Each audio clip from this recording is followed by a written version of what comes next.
They're multi-platinum superstars and one of the world's hottest bands. They've inspired millions and annoyed countless more. They began as basement unknowns, then hit the brakes while on top of the world.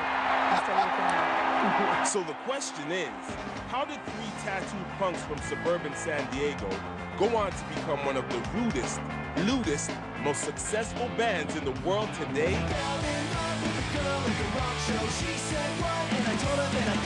Blink-182 was born to be.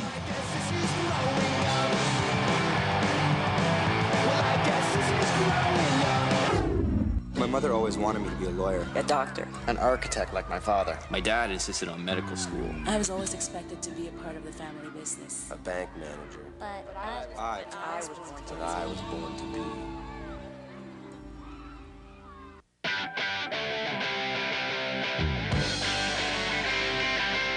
Southern California in the early 90s was a scene where three things ruled: skateboarding, surfing, and punk rock. San Diego is lots of ladies, lots of parties, and lots of, what else, Tom? Lots of water. Just boobs as far as the eye can see. Hi, my name's Mark. Mark Hoppus was born in Ridgecrest, a tiny town in the high desert of California. Hey, I'm from California. I can say it's rad. From the beginning, starting a band was all Mark could think about. When he was just 15, his father gave him his first bass guitar and amp in return for helping to paint their house. My dad is a very loving father. He's a cool guy. He started a punk band called Of All Things. My parents kind of just bite their upper lip and bear it. But in a town populated mostly by naval engineers, they never got beyond playing parties and bonfires. And we just wanted to play a small club in San Diego. That was our biggest dream.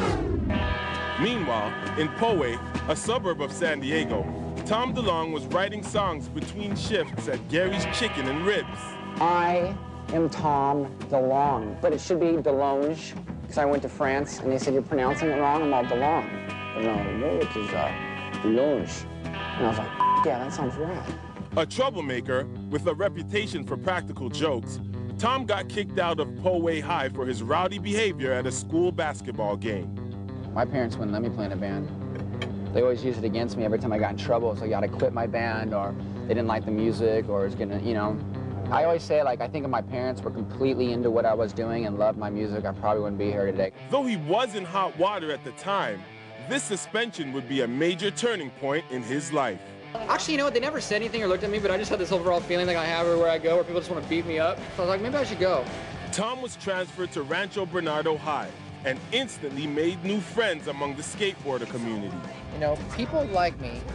People like hanging out with me.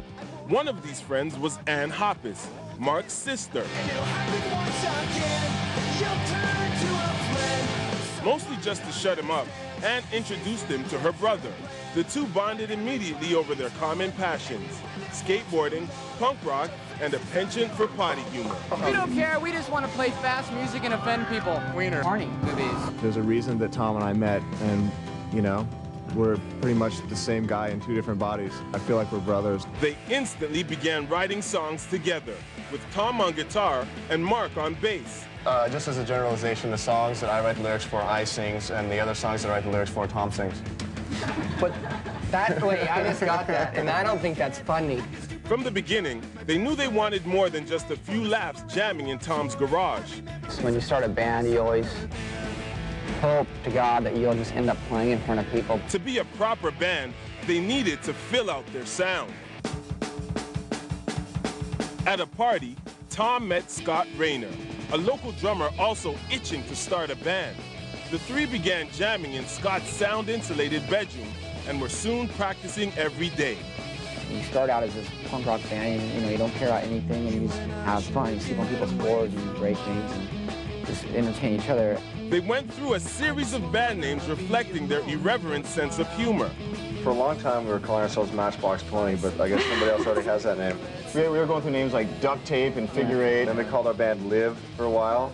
but there's a band called Live, so we had to change our name. So we stuck with Blink. It stands for Boys Lusting Incredibly Nude Kids. No, I don't know. I made that up years ago. It's not funny, I know. It's just a name that Tom made up when we were skateboarding one night. He's like, how do we call our band Blink? Their first recorded output was the no-budget, lo-fi cassette Fly Swatter, recorded in Scott's bedroom. It was enough for them to land opening gigs in San Diego's all-ages scene. We were this stupid and lame before we started a band. And then we started a band, and then we decided to take our stupid, lame antics across the world. We want to make people happy. We want to make people horny.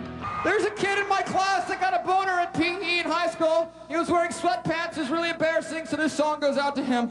With their silly name and stage banter that usually fixated on bodily functions, Blink would have seemed merely a joke if they weren't so serious about their music. I don't know what people think, you know, I don't know what people are saying or whatever, but no matter what, we're going to try and make the best music we can, and we're going to do it for ourselves. It could be something beautiful.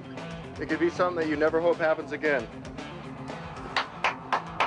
Let's go find out. They soon began a non-stop schedule of gigging on the local punk circuit, opening for bigger names like NoFX and Green Day, who were then still a local phenomenon. We're in a bedroom, and then we moved to a garage, and then a small little club, and then it kind of grew from there. Their next release, the Buddha cassette, was released by Filter Records in a run of less than 1,000.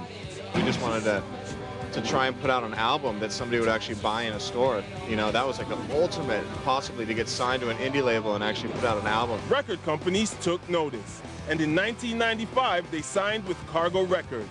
They immediately made the trek to Los Angeles for the recording of their first actual album. When we come back, exit Blink, enter Blink 182. Out of the bedroom, into the arenas. And so long, Scott, welcome Travis. When Born to Be continues.